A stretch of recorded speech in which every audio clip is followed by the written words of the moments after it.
and welcome to The Animates, the show for animators by animators. We're so pleased you can join us here tonight. We have an amazing guest. We've got Chris McCormick from Blizzard on here to talk on our off-tangent interviews with us today and give you all the secrets of how to get in Blizzard, obviously, and tell a little bit about his life and how he's been able to be so successful. We've got a couple of interesting things to talk about just before we jump right in. So first off, we have a website. It's been long overdue, but we've been working on it diligently. I know all the social media links and everything have been a bit crazy, so you can get everything you need right here. The Twitch, YouTube, Twitter, Facebook, Instagram, and Discord links are all up here. When we're doing stuff, you can also catch all our video links. They'll all be put up here. You can find out a little bit about each of us on the About page and look at all of our reels. And also, something I really want to point out is that you can also now get in contact with us. This is a show that I really want to make something big. So whether you're a school, university, a studio, a company, or a professional, or you just want to give some feedback, please feel free to send me a message and I'll make sure to get back to you, especially if you're a professional animator that wants to go on the show and get asked a couple questions, like poor Chris here. Now, Chris has some amazing talent and I can't wait to talk to him. So let me first start by showing his reel, which is really quite something. You have no idea what I am capable of.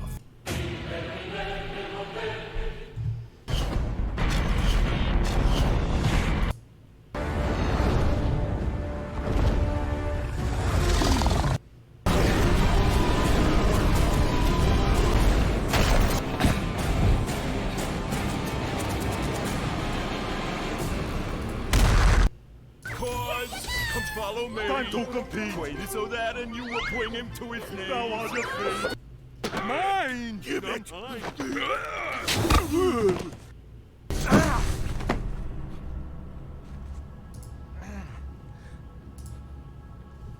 Oh, give up, boy. Like you?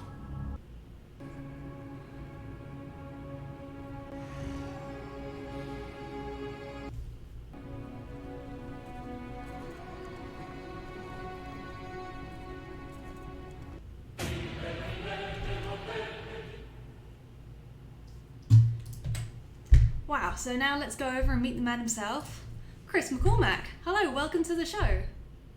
Hey, thanks for having me. Yeah, thank you so much for coming on.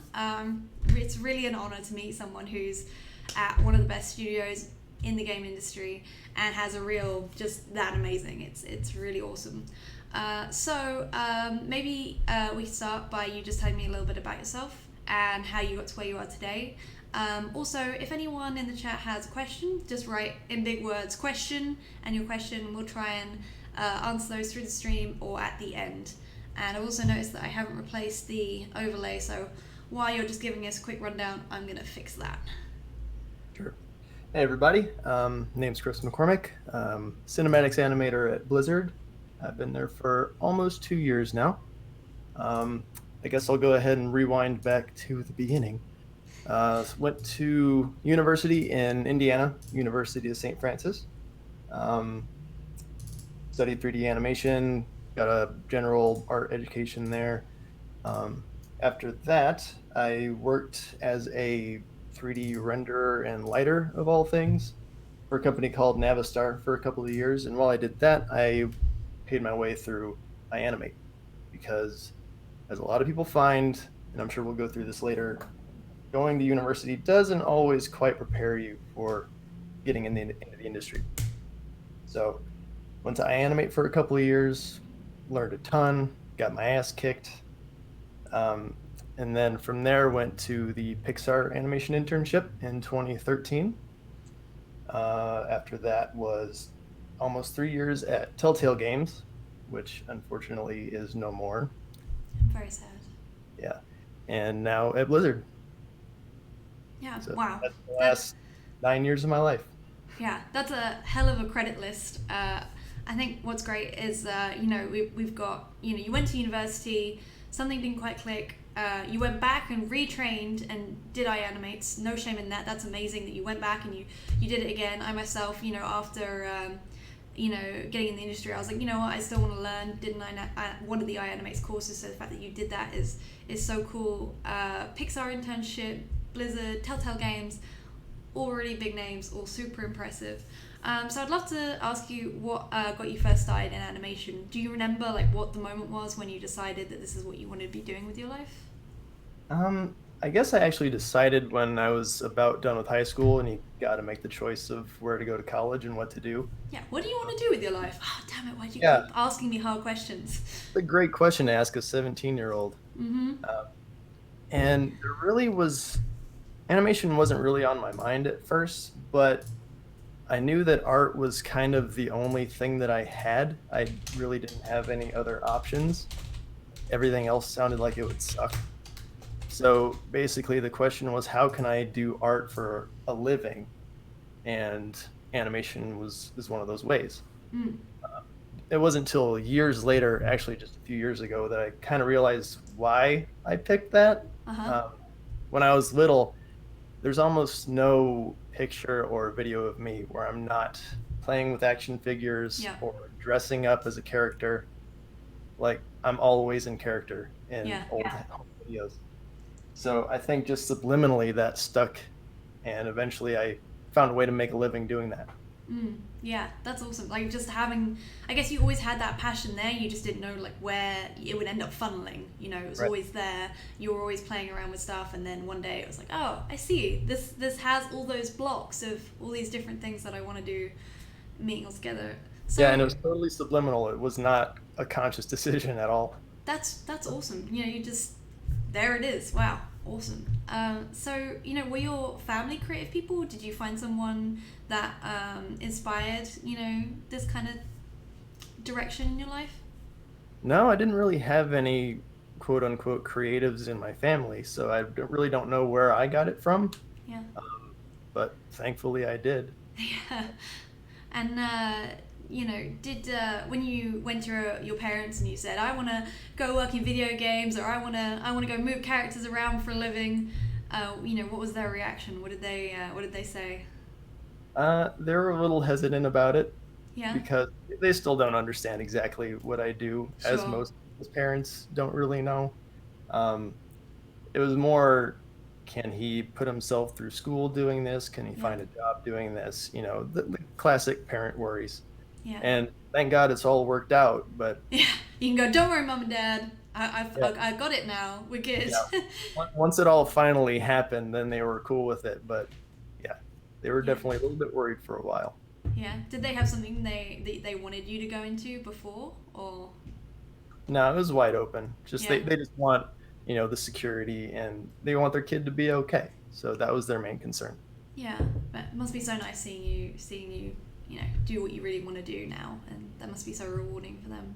Yeah, they get to tell people what I do, but nobody understands it. Yeah, he does some sort of thing. He's called an animator. Yeah, it's great. Do you find that there's some lessons that you kind of grew up with, or that they taught you, that have helped you get where you are today? Anything that stuck with you as things that you were told a lot that you now say to yourself that's helpful? Yeah, nothing like a specific quote, just generally raising us with a rational attitude, just Okay. common sense, being able to fend for yourself and make the right choices. I think they just kind of set me up to be able to do that on my own, which is really what you want from a parent. So Okay. very When you grateful for that. when you say rational choices, what do you mean? Like, say I wanted to go into art, but I wanted to also make a living. Yeah. That kind of came from them. I didn't want to go into painting or something where, I know a lot of people that were painting majors, but you don't really get jobs doing that type of thing. So they were kind of the voice in the back of your head saying, okay, that's cool that you enjoy it, but make sure that you can actually do something with it. I guess you get those people that think that they can just play video games all day and that will lend them to a career, Right. And that's not necessarily true. You still have to have a skill and a profession Right, and I understood, early on that I was going to have to work hard for it and not just like, oh, I'm going to play video games and that'll be my career. Right. No, you've actually got to have a skill set and be able to be employed. Right. But you mentioned that you were into painting, and did you do a lot of, I can't remember what it's called, but the art skills kind of side of things? Yeah, I was more of a drawer as a kid. Yeah. That's kind of left me now that I work in the computer so much. Yeah, sure. Which is a problem. I realize that it's a limiting factor, but yeah, I was constantly drawing when I was a kid. Yeah. Mark Kistler's Imagination Station, if anyone knows that. I don't, but it sounds amazing. What was it again? It was called the Imagination Station. The guy that used to Imagination teach Station. kids drawing on TV on PBS, and Yeah. he came to my school once, and it was the biggest thing. Yeah, Wow. I was drawing cartoons from really early. Yeah. No, we had Art Attack. Do you know that one? No. Oh, it was this guy called Neil something, and he would always it was always something and PVA glue, and it was always like, oh, grab all the empty toilet rolls in your house and make a castle, or if you do this and that, you can get a pirate hat out of straw, or I don't know what it was, but it was always something crazy, and it was all crafty projects and for kids to do, and it was Kids need something to kind of spark the imagination. Yeah, I think it's interesting because I feel like not as just as an industry, but globally, we're getting to the point where things are moving more towards a creative spectrum than ever before. Where I feel like certain things that we can now program into computers to do, or things, certain skills that are becoming less and less valuable. Creativity is not one of them. Creativity has become more important than ever, I think. And these kind of specialist jobs, like we have, I don't think it's the sort of thing where, we were brought up at a career fair, it's like, you want to go be a doctor, you want to go be a lawyer, and you could go work in video games. Wait, what was the last one? Well, media has changed so much in that time, Yeah. all these careers weren't around, 30 years ago. Yeah. Yeah, definitely. If you're a creative person, there's so many more avenues you can go down nowadays. Yeah. But I think what's interesting is that, at least when I was growing up, I never felt that art was an important subject. It was like, oh, this is the fun thing you get to do, but then you've got to actually be good at the other things, and Right. I think it's interesting that, all of us here are artists, and that is, to some extent what we ended up doing. So, yeah. Well, if you're good at the fun thing, then you can get paid for it. Right, which is, the best of everything, right? I mean, if you can do something you love every day and get paid for it, obviously, then that's what being a professional is, and that's the dream. So Yeah, my worst day at work is still awesome. So that's a great place to be. yeah. And so you mentioned you went to which university was it? University of St. Francis. St. Francis. Okay. It was local to where I lived, and it had an animation program. Yeah. That's being generous. Okay. But it was a great art school, so I got a good general education. So that was definitely good. Met a lot of great people. Still my closest friends. And their animation program, I have to say, has grown by leaps and bounds. Mm. And I'm working with them to do some things that Oh, will that's hopefully nice. make it a little bit better. So, yeah, things are on the up for them. That's awesome. But you said that you kind of didn't end up getting what you wanted out of university, or what you thought you'd get. What were some of the things that were lacking, you think, not for the university, but for you when you actually went out to go get a job? What do you think are some of the things that you thought would have been really important to have learned? Mm-hmm. Well, funny you bring this up. I have a website. Insert link. Yeah. Yes. I write about this a lot, and there's a post specifically on my college experience and what I got out of it. And in there is a link to my college reel, which really sucked to put out there. Uh-huh. I actually had to ask my parents if they still had a copy of it because I had burned all of mine. But it's, very rough animation-wise. So while I did get a good general art and film education, just the animation skills weren't there at all. See if you can play that reel. Okay, I'll try and find it. I'll also put a link in chat. Neil Buchanan, sorry, yeah, that was his name. So it's really cool that you're, I feel like it's one of those questions that gets asked a lot. What people go to university and have a lot of different experiences, and it's always interesting to find out what people didn't get. So the fact that you're doing this blog and you're being able to write these articles about all these questions that I'm trying to get out of people as well, and have this kind of information for students and for even experienced animators like me and you especially, to kind of reference and look at and know, you know, you're not alone, and know that some of these feelings, you know, are just important. That's just so cool. So I think, yeah, I've put that in the chat, and I'll make sure to link that. Where's the reel you were talking about? Is it in resources? It's in one of the blog posts. If you go down a little bit, I can tell you which one it is. Okay. So, breaking in, check your ego, invisible resume, graduated, now what? Yes, that one. Okay. There'll be a YouTube link in there. Okay. I can't wait to see this. Embarrass the hell out of me. Okay. Yeah, let's So play that. Where I came from in college, and obviously you've seen where I am now. Yeah. So you'll be able to see the gap. Wow. Look at that. So what you're saying is, if this is where you started and that was where you ended, then anyone can do it? Yes, that's what I'm trying to get across. It's, you know, anyone can do it if they just work hard enough and just willing to put in the effort. Yeah. You know, it's been, since college, it's been a lot of late nights, early mornings, you know, working basically a second full-time job while I'm working a full-time job. And some people get it right off the bat, and some people just got to fight like hell. I like that. I like that. Fight like hell. That's a really good way of putting it. Yeah, so there you go. That's So where you did that? You had to fight like hell to get where you are today, you think? Yeah, definitely. Ask my wife. She had to watch it and Yeah. deal with me not being around. So you think that's mostly, you know, I mean, it's got to be hard, right? Especially if you got to have a job so that you can pay the bills. And then, but if that's not the job you want, you know, I'm sure there's a lot of people in that position where they're working a job and it's not where they wanted to be, and they have goals of where they want to be. It's so hard to fit in that time at the end of the day or at the start of the day to use that time to get to where you want to go, because the job you're doing now might not necessarily be helping you get to where your goals. So how do you keep yourself in a place where you can push through being tired and not wanting to do it, and this isn't worth it, I'll never get there? And how did you make that happen? yeah, it's hard. I mean, it comes down to I didn't have an alternative. You know, I really don't have another employable skill set at all. Okay. And yeah, it just, I think it comes down to self-discipline, because you're gonna have good days and bad days, and motivation is fleeting.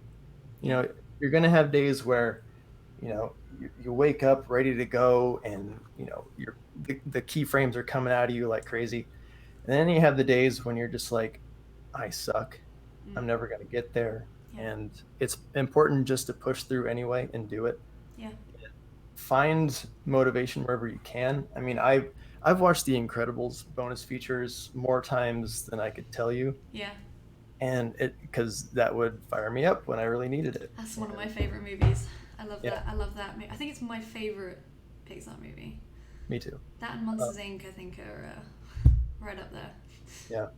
And it's just finding what works for you, watching things, finding making of videos was big for me, just to kind of get me over the humps. Yeah. And I had to do that a lot because I didn't have a lot of people around me, especially before I was working. You know, I was living in Indiana or Illinois, and there's no animation industry there. Okay. So, you know, I was in my little bubble, and I had to find ways to push myself. Yeah. So if there's anything that's responsible for me being where I am, it's just that I didn't give up, and I just was able to push through. Yeah. That's awesome. I love that you use this kind of trick to get yourself in the mindset of, you know, we have so many resources now to look at things like this and things like making your videos, and where you can actually hear people say, you know, you can do it and don't give up and keep going, and, you know, see people doing the stuff you want to do. Even though those people might not be around you, you can still inspire yourself and motivate yourself through watching those kind of things. So I think that's a really cool tactic, and I should probably be using that a bit more. But like, talk me through, your schedule's probably changed a bit since then, but, talk me through kind of what a normal day looks like for you. When do you get up, when do you get to bed, how many, hours are you spending doing extra work, that kind of thing. Just run me through what a day looks like for you. Yeah. After I got to Blizzard, is like I realized I don't have to animate on my own time anymore, Sure. and that was pretty You're liberating. like, Yeah. I got it. Like, life gets easier once you get in the industry, thankfully. Yeah. But after like the first year or so, I started to kind of have that itch where I'm not being productive in my free time, because I've been used to that for so long. So that's one of the reasons why I started the website, just to have something useful to do. So I get up at 5 a.m. every day Mm-hmm. and usually write a blog post before I go to work. Yeah. So that's pretty much every day. Now I'm making a tutorial to put out there, so that's taken up a lot of my time too.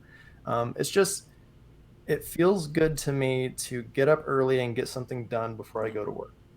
Yeah. So it just adds that extra level of meaning to your day.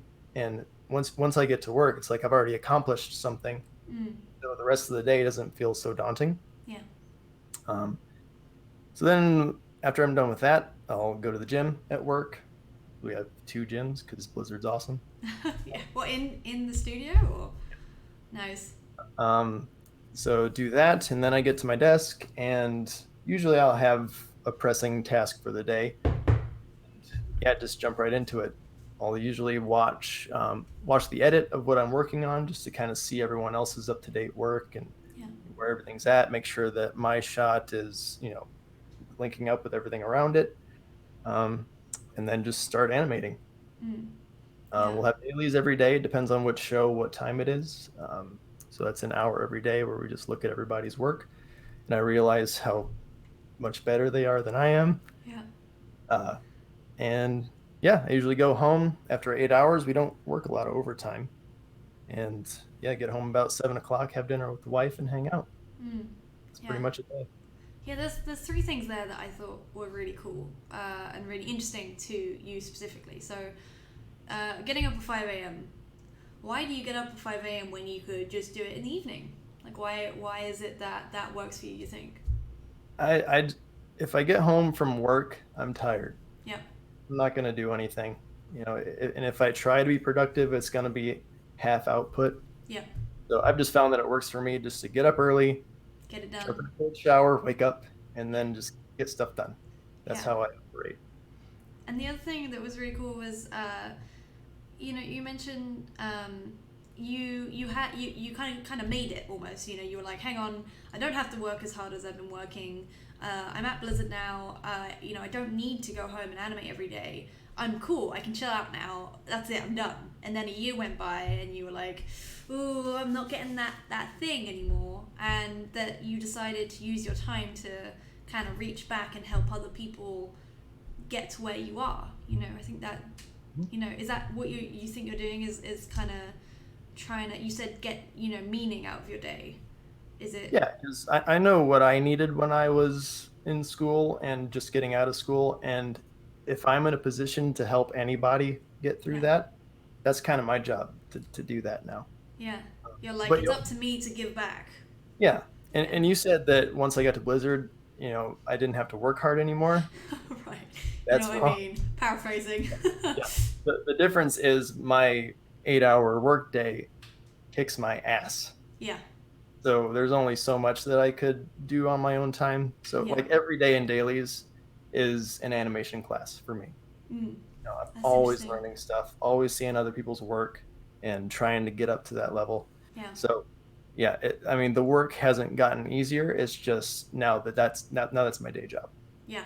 And you just get home and you're done. It's like, that's it. I gave everything for those 8 hours.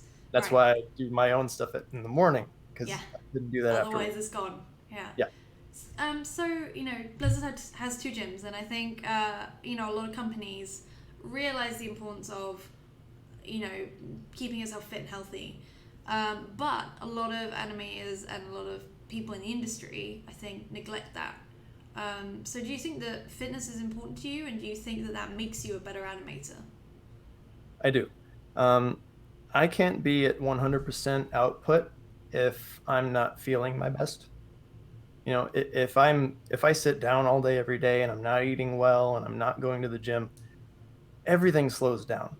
My brain slows down. I'm tired, and you know, funny enough, the harder that I work, the more energy I have, Mm-hmm. and it takes time to get to that point. You got to get used to it, It's but like a muscle. yeah, and I use a standing desk here at home and at work. I hate sitting down all day long because just your blood stops moving. And to me, if my blood stops moving, my creativity stops moving. Mm-hmm. So the more I can take care of myself, even if it takes a couple hours out of my day, that makes every other hour that much better. So Yeah, definitely take care of yourself, make it a priority. Otherwise, make it a you're going priority. to burn out. You're going to get injured. Yeah, This can get hurt. yeah, Take care of it, you know. yeah. Did you have a lot of problems with repetitive strain injury, or? Luckily, avoided a lot of it because I use a stylus. I never Yeah. use a mouse. Yep, Uh, it's me just too. yeah. I made that switch because of that. Oh, getting some weird echoes there. But yeah, Yeah, no. and I use hotkey pads to keep Wow. my left hand in one spot. I've put a lot of effort into making sure my workspace is healthy and safe. Mm. Yeah, yeah. I think it's something that people have to learn quickly, because when you're trying to get a certain amount of work out, and your body is not keeping up with that, you're like, okay, I've got to do something about this. This has got to be important, because you know, you get people that get so bad they have to, you know, their arms and you know, all your fingers, you know, connect down here. I can't remember what it's called, but you know, it gets inflamed. They have to have like cortisol injections to reduce the swelling, and then they eventually have to have it operated on. It's like, you know, this and these are your brain is like your tools for work. And if you couldn't use that anymore, that's it. You know, there's not a lot you could do about that. So I think And it's that's easy really when you're a important. student because you're young. You say you don't need to worry about those types of things. But when you get to be 30 years old, and you Still know, sounds pretty young. yeah, but once life starts happening and you have Yeah. a family and all that stuff, you realize that there's more to it than just working in Maya. So you gotta keep yourself healthy and able to live your life. Yeah. And because I exercise, I'm able, like earlier today, I was shooting some reference, rolling around on crash pads and, you know, slamming into them. So I couldn't do that if I wasn't in decent shape. Yeah.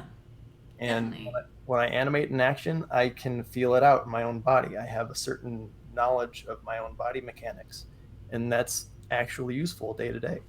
Yeah, definitely. I remember I had a friend who he was always like quite muscly, and he was always quite well built.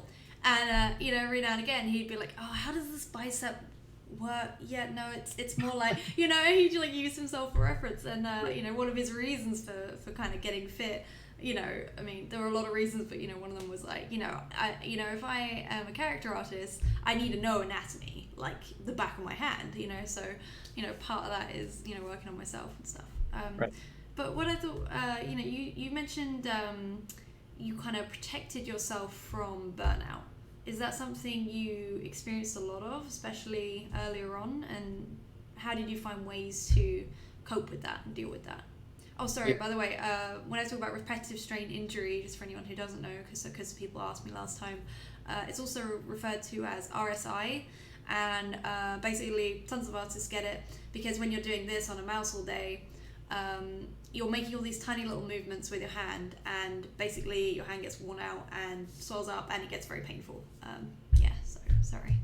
That's a very real thing you got to be aware of. Yeah, I feel like it's not really talked about outside the industry, and then you get in, and it's like, oh, you're getting some of that RSI, and you're like, what's that? I've not heard of that. And it's like, oh, your arm feels like it's about to fall off. Oh, right, yeah, you know, you can't just rest it for a couple. You know, when it gets really bad, you know, some people have to take, you know, 6 months off to recover from it. And Yeah. I mean, we're not working on scaffolding and, Right. you know, building, but it can be a dangerous job if you're not careful. yeah, definitely. I can't remember the question I just asked you before that. Oh, burnout. How did you protect yourself from mentally, I guess, the mental health side of things. Yeah. There's dark days. There's no avoiding it. I'm not immune to it. Having my wife by me the whole time has been a huge help. She's been with me from the beginning, so very lucky for that. The support group that I had from college has always been there for me. Yeah. And yeah, just leaning on the people around. And if you don't have anyone around, find an online community. The Animates is doing great stuff. There's a bunch of other ones online. Just find people with the same experience as you and realize that it's not just you. Yeah. And accept that there's going to be bad days. Go to sleep. Let tomorrow be a new day. And you'll feel better tomorrow. Yeah. I remember watching a TED Talk actually on Impostor Syndrome, and they said that basically the conclusion was there is no cure for Impostor Syndrome except for talking to other people who also have Impostor Syndrome, and realizing that it's not just you, it's many people who think that. And I think that's one of the things that's really cool about you doing your blog, and Onion Skin doing the blog, and us doing this, and Jason Chung, I think it was, doing the artist interviews and all this stuff, and the behind the scenes, because the more that we can show people that this is a normal thing and that everyone goes through this, the more that you're not alone, and everyone has to deal with these struggles, and everyone has this. It's not just you. You're not alone. And when I got to Pixar, the biggest light bulb moment for me was that they're just people. Yeah. They're just people doing their job. They've got families. They go through the same stuff that you do, and they're humble. Like experienced animators there were asking me as an intern to look at their shot and tell them what I thought. And I was like, "Are you sure you want to hear what I had to say? What if I mess it up?" Yeah. But everyone feels like they're still starting because there's no end to this. Right. You can look at certain people and say they're a master, but they've got that next level that they want to get to. Yeah. No one ever feels like they're there. Yeah. So the earlier you can realize that, the better off you'll be. Sure. Did you ever think it's too late for someone to get into animating, or certain things like people say don't go for concept art first because it's too competitive. So try something else first, like modeling, or do you think that's the case? Do you think you should just go 100% for the thing you want, or do you think you should realize when to kind of yeah. You know what I mean? And in terms of age, I've never experienced age bias. No. Obviously, my experience is limited. But if I review someone's reel, like a CTN or something, I don't care how old they are. It's does the work speak for itself? Yeah. And when a company looks at your reel, they don't know how old you are. They don't know how long you've been trying to get into the industry. Yeah. It's just, does the work speak for itself? So if you're on the older side, but you've got the drive to just put in the work and get there, there's no limit. No. What are some things you look for in reels, do you think? Or do you think, people who are on the hiring, you managed to get to Pixar and Blizzard, which are arguably two of the hardest places to get into. So, what do you think it was in your reel that set you apart from other people? I think it's just a good grasp of the basics. It really comes down to that. I mean, you're not going to impress Pixar with your polish or with your lighting skills on your shot. They're gonna look at it and say, are the fundamentals here? Can we teach this person that last 2% of polish and they'll be there? Or do they still need to go back to bouncing balls or walk cycles and learn that stuff? Because they're not going to be able to put in the resources to teach you that type of skill anymore. It's too competitive for that. So the more, as you're a student, the more you can just hammer the basics and get them down, the better off you're going to be. Don't worry about lighting your shot or making a character to animate. There's value to having a general skill set, because when I got out of college, the first job I got was as a lighter and renderer. because I had that one lighting shot on my college. I had no idea what I was doing. I think I just hit the like physical sun and sky button in Maya, and they saw that and they said, "You're hired." Yeah. And that job paid for iAnimate. So you never know what's going to happen, and it's good to have multiple skills. But when it comes to what you want to do with your life, you need to just do what you're passionate about. Do you think there's some like habits or lessons you've learned over the years that have made you a more successful artist, or just more successful as a person? Because I feel like most of us are made up of a combination of just whatever our habits are, which in term is enough habits make up a paradigm, so we're all just made up of paradigm. So do you think there's some habits that you've learned or unlearned, bad habits that you've gotten rid of, that have helped you think? Yeah. Well, I talked about the discipline thing. Yeah. Just from growing up, going to college, just kind of a hard work ethic kind of got hammered into me. And that's something that I couldn't go without. But something that I learned actually happened after the Pixar internship. Yeah. And this is one of those real talk moments where I make myself look bad. Okay. But while I was there, first off, it's an amazing experience. I highly recommend it. But it's stressful as all hell. I was terrified the entire time that I was there. I didn't really realize it at the time, but once I left, I kind of woke up out of it. Yeah.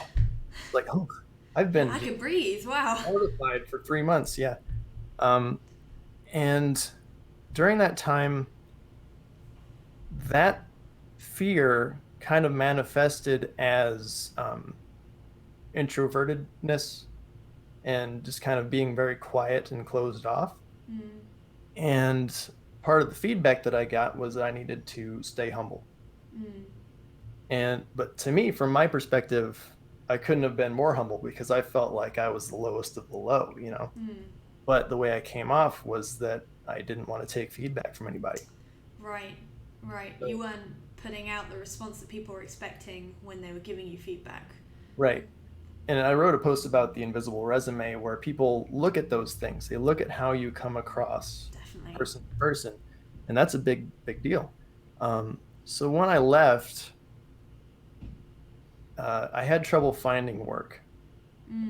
Even after that internship and having those characters on my reel, everybody said, "Oh, you're going to be fine. You're going to find something right away." Yeah. It took about 6 months. And I had someone at home that I had to support. So I actually, after interning at the biggest studio and that thing that everybody wants, I went back to working in a gym for the second time in my life. And I never thought I'd be there again.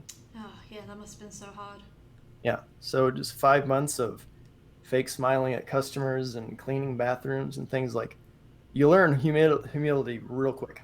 Yeah, I bet. Especially after, I guess, going so high and then not so low. There's nothing low about working in a gym, but I guess when you compare it to the goals of where you want to be, I guess that's what I mean. Yeah. So I was not happy about that at all at the time. But as more time passes and I get distance from it, it's probably the best thing that could have happened. Sure. If I had started there and stayed there, who knows if I would have become an asshole. Right. You can't just jump straight to the top and be healthy mentally, I think. So having to go through that and then work my way back up through the industry, that's a big part of who I am now. Yeah. That's also, that's really cool because I always say, sometimes life is teaching you lessons and you don't know until you look back on them. And sometimes like the worst moments are some of the things that make you, and I just love that you said, you came across as not being humble and inside you were terrified, and then you had to go through that experience of suddenly being, you're an all-star, you're at this amazing studio, blah, blah, blah. And then, hang on, aren't you back where you started? Wait, I thought you were off being a cool animator now. Like, what's going on, buddy? And that must have been so hard. Like I can't even imagine like how tough that must have been, but that must have given you so much drive to get you where you are today and still keep, you know, level head about it, you know? Yeah. And part of the blessing of that was that for like 3 years after that, I was obsessed with getting back in, Yeah. you know, because I was still living in the Bay Area when I was working at Telltale, and Yeah. I could see in the distance on my commute home, I could see Emeryville, you know, I know where that studio is and I'm going to get there. Yeah. And I was just constantly doing more personal work in my free time. So the discipline helped me get through all that stuff. But I had that extra kind of fire, get back where I was already there. I just want to get back to it. Yeah. So it wasn't like a pipe dream. It was something that was actually doable, and I had proof. But as a result of that, you know, obviously it never happened. I never got back in. But as a result of me doing shot after shot, saying, okay, maybe they'll like this, maybe they'll like this. Turns out Blizzard liked it. Yeah. You know, so as a result of all that hard work, I got this thing that I never saw coming. Yeah. And it's the best thing that could have ever happened. So Yeah. we live in a place that we love. You know, Orange County is great. Yeah. We're suburban kids, so this is perfect for us. You know, I can raise a family here and feel good about it. You know, work-life balance is great. So, yeah, nothing bad came out of all that. Yeah. When you were in that place where you were grinding to get back, do you think there was a specific thing that you did that helped you get out of it? Do you think there was specific shots that you were looking into, or specific like things that you had on your mind, or do you think it was just the sheer amount of hours you put in, or combination maybe? Yeah, I think it's just the hours and the amount of work that I was doing, because I did a little bit of everything. You know, it's like, okay, maybe they want to see a cartoony shot. Okay, no, they want to see a really emotional shot. Okay, no, they want to see a mechanic shot. So, yeah, it's that repetition is what did it, because I was able to build a better reel over time. It's really not about the shot. You know, it's about the reel. It's a body of work. Yeah. So trying to pick like the perfect dialogue piece to do this magnum opus that'll impress everybody, you know, that's not really the right approach. You want to be well-rounded. You want to have a good, solid skill set, and it takes more than one shot to do that. Yeah. Hopefully that answered your question. I think you did. So this is a weird question, but I like to ask it because it's a bit stupid. Cool. So what do you think your superpower is? So that's not what the superpower you'd like to have is, like, oh, I'd like to be able to fly, or I'd like to, you know, it's what do you think you have compared to other people you know, or just, you know, in general, that is at a heightened sense, a heightened level than most other people, do you think? You know, just a thing that you do that is like your thing, that's your superpower, do you think? I think it's work ethic and perspective. You know, the work ethic that I talked about before, and the perspective that I got from all that experience. Like, I get scared about things now. Like, I was nervous about coming on here today. Okay. I get nervous about shots. You know, I don't know how I'm going to approach them, but I can step back and kind of draw on all that experience and be like, okay, if I just apply myself and work really damn hard, this is going to be fine. You know, if it's a shot that I don't know if I can pull off, trust the process. I've done this a bunch of times. If I trust my process and I trust the people that I work with, I'm going to get there. Yeah. You know, and I try to apply those lessons to everything that I do. And we've gone over this a little bit already because you've done a really great job of summing things up. But, you know, like, what kind of advice would you give, I guess, to you from, like, 10 years ago?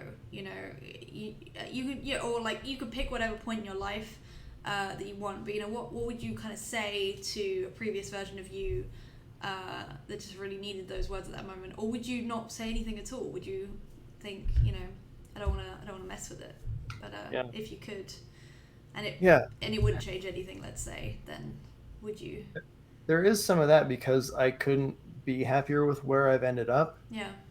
And even though that journey was really rough, like I said, that's part of who I am now. And Yeah. I'm glad for that. So I don't want to change anything that's happened. But what I want to tell myself back then is everything that I put on the blog. That's why I do it. Yeah. Really just writing to me 10 years ago. Mm-hmm. And I know there's a lot of me's 10 years ago out there right now. So, stay humble, work hard, realize that it's going to be a long journey, work on the basics. It's really simple stuff and there's no secret to it. Yeah. But you need to hear it straight. Yeah. You need to hear that it's not going to be super easy, that you're going to end up in your dream job right away just because you're entitled to it. Mm. You just got to really work at it. Yeah. Well, I had a couple more questions, but I think you've just done such a beautiful job of summing that up that I kind of don't want to destroy that. So I'm going to have a quick look and see if anyone's asked any questions, and if they have, great, and if not, no, it looks like some people asked some questions, so let's Bring them on. pick some out, because you just did such a beautiful job of wrapping that up. I don't want to touch that, so let's go for it. As someone who's had a few near-moving scares, how tough is it to actually prepare to up and move yourself to a completely different city? That's rough. It's a scary thing because when I first moved to California, first move was from Indiana to Illinois because that company I was working at as a lighter, they moved headquarters from my hometown to the Chicago suburbs. And so that meant moving away from my family. It meant taking my girlfriend at the time with me, who's now my wife.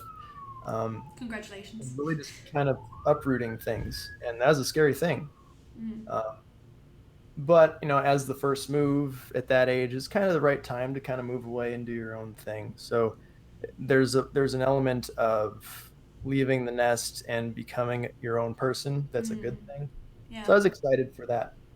But when it came time to move to California for the internship, it was really scary because it was I was leaving a full-time position that paid well, had full benefits and that stuff. I was supporting my wife well, and I was going to move her across the country to a 3-month internship where I was going to make next to nothing. Yeah. And it's a lot more expensive to live out here. And we didn't know anything about living out here. So luckily I had her support, but it was rough. Yeah. And then losing that job and having to work in a gym for 5 months and, didn't make very much money there. So that was its own level of stress. Sure. So yeah, it's definitely stressful. Your wife's a trooper. Yeah, she is. Yeah. Yeah, I owe her a lot. Yeah. Luckily now we live here and we're stable. She started her own business and she's doing her own thing. So Nice. yeah, things have worked out. But yeah, it's scary. Save up as much as you can, especially if you're coming out to California, because you're going to need it. Wow. But at the same time, take the jumps. Because if I didn't, I wouldn't have done any of this. Yeah, definitely. I was just a couple of days ago hearing about this animator who's a friend of a friend. I haven't met her before, but and she's struggling, and she did I think a Disney internship, and she's like, oh, I don't understand why I can't get a job, and I said to my friend, oh, do you want me to try and see if we've got anything going at my company, and he was like, oh, well, she doesn't really want to move out of LA, and I was like, oh yeah, I mean it's a tough, being an animator, it's got to be tough if you're not prepared to move. Especially depending on where you live. There's some places that are easier than others. There's some places where there are hubs for animation. Like London is a great example. London has a ton of places you could go. Somewhere like Australia, you might not be so lucky. I think just what you said, you just got to risk it sometimes, I think, and know that whatever happens, you'll make it work. Yeah, got to keep your head on straight and not do anything real stupid. Yeah, it's hard. Because if I wasn't coming out here for Pixar, it probably wouldn't have happened. Yeah. If it was something less than that. But yeah, you do have to take the opportunities as they come, because they don't come to everybody and they don't come very often. Yeah. Let's see what else we got. Barra Cheese says, "Hey Chris, have you always been a cinematic animator at Blizzard since you started there, or have you shuffled between in-game animation and cinematic film animation?" Yeah, I started in cinematics. I did gameplay animation obviously at Telltale, but since I've been here, it's just basically film work. Yeah. Okay, short and sweet. Yep. And then I think the last one we've got is, unless anyone has any more, fire them out quickly. Yeah, do it, man. Like, when else are you going to get to ask Blizzard animators and things? So, Animal Nature asks, I'd like to hear more about how you protect yourself from burnout and how you approach a work-life balance. Okay. Yeah, that was covered a little bit before, but I can elaborate some more. Yeah. It's just generally taking care of yourself, physically and mentally. You've got to take breaks when you get really stressed out, because burnout is a real thing. You've got to kind of skate that edge where you're working hard, but you're not putting yourself out of commission. Yeah. Especially when you're working as an animator or an artist, you have to have a certain amount that's stored away for being productive at work. You can't push it to the the 9th degree at home and then come into work the next day and be like, I just got nothing left. Right. And physical health, I talked about a little bit. It's really important. Picking a good ergonomic setup on your desk is super important. Yeah, vertical mouse was mentioned. Yeah, vertical mouse. I prefer the stylus, but vertical mouse is the same concept, keeping your wrist from rotating like this, because it's terrible for you. Yeah, me too. I usually try and swap between. I animate mostly with a stylus, and then when I'm doing anything that's not in Maya, I'll just go back to mouse, so it gives my wrist a break every now and again, which has helped a lot. And just where your seat is, where your elbows sit. I remember where your screens are. If you're constantly looking at different second screen like this all day, you're going to get this massive crick in your neck, and you're going to get a bunch of back pain, and you're going to be like, where the hell is that coming from? Oh, it's these two screens I'm doing this at all day. And you don't recently even... I switched Maya from, I used to have all my kind of things that I would manipulate in front of me, and then I would have my camera view over to the side. But even that amount of looking over here while I work, just my neck started to hurt. So I was switched to just using a single screen, and that's helped. So it's just being aware of these things, and if something's hurting, that's a warning that you need to fix something. Yeah, definitely. Maybe you could just talk to me a little bit about what your animation process looks like now. You just been given a new shot or a new thing to animate. I guess you're cinematic, so it's always going to be a shot, right? How do you go about making sure that is the best shot it can be? What's some kind of things you've learned and some strategies you kind of use to get that animation looking as good as it could be? Yeah. The worst thing you can do is jump straight in and start moving stuff. Everybody says it, you need to plan, but it's true. You need to plan, whether that's thumbnails, if that's your thing, shooting reference, finding reference online. You've got to have some clear roadmap of what you want to do, because what that allows you to do is not just to have a good idea of what you're animating, but how you're going to animate it. Our rigs have a bunch of stuff on them, but you don't need a bunch of it. You just need just the basic controls to move the body around. You can use the little bells and whistles later on, but really the basics is all you need. So if I know what my shot's gonna involve, I know what controls I can just put on a layer and hide and forget about. And that simplifies things a lot. I'll even go through each control and lock channels that I don't need to use, because then when I key the whole character, I'm not having 1,000 things graph editor I got to move through. It's just a nice subset of what I absolutely need. So when you go to clean things up, it's way simpler. Yeah, that's a really good idea, actually. Working smarter, not harder. Because something that students don't really realize is that professionals get changes to their work all the time. Yeah. Like, we're not perfect. Like that reel that you guys watched, the first one, that's not just me. That's my supervisors, that's my team, that's my director. Everybody pitches in to make these things what they are. It really is a team effort. So if I was animating my shots like I was the only one that was ever going to touch them, or that nothing was ever going to change, then I'd be screwed. You've got to keep it simple and clean and be ready for changes when they come. Yeah. Awesome. I think... Oh, no, we've got another question. Do you think Blizzard have an overall animation style you aim for, or does it change from project to project? Hearthstone versus BFA? Definitely changes from project to project. And that's one of the best parts of working there, because you get to change hats all the time. Like if I'm working on like the old soldier cinematic where it's super realistic and subtle, that's a totally different style than working on Hearthstone. And I've done both back to back, and that's a rough transition. You've got to really change your mindset to be able to do both of those. But it's the same. I approach it the same way. Okay. Just what I just said about knowing what I'm going to animate, figuring out what on the rig I need. It's the same thing. It's just a different application. Yeah. Just a question just for me, because it's something I'm curious about. When you were really pushing yourself, how many hours, do you think you were spending doing extra, animation work, a day or a week, or however I guess a week is probably a good indicator, because, weekend changes things, It roughly. did. No? Weekend was all work. Yeah. Yeah. Geez. A lot. Probably 2 or 3 hours before work, 3 or 4 hours at night, most of the weekend. So yeah, probably another 30 to 50 hours a week of extra work on top of my job. That is a lot. That is a Yeah. lot. And It's a where lot. did you go to get feedback on stuff? A lot of that was I animate. Okay.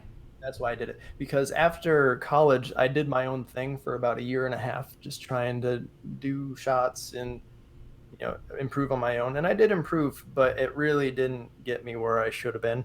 So that's when I needed. I saw like, okay, I just did 4 years of college, a year and a half on my own. This is not happening. So I animate, and yeah, that's what really pushed me through.